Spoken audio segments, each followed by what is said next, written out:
Sa nakaraang episode ng PBB Gen 11 ay napasabak sa hot seat sina JM at Jazz. Isang derechahan at matapang na tanong ang ibinato ni Jazz kay JM. Tinanong niya ito kung part ba ng game plan ng binata yung pinapakita at pinaparamdam nito sa kanya noong nasa loob pa lang sila ng bahay ni Kuya.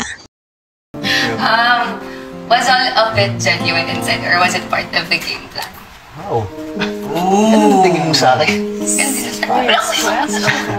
Hindi, siguro masasabi ko, sa halos lahat ng naging band ko, between sa akin and din sa housemates, sobrang genuine nun.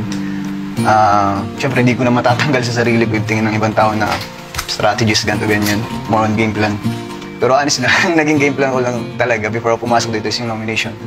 Kasi expected ko na papasok ako dito na magkakaroon ng solido, as in solidong band yung housemates. So ayokong mag-dominate ng may panghusga.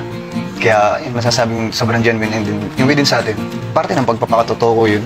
At alam ko na pindiramdam mo na hindi peke yung mga naiparamdam mo sa noon.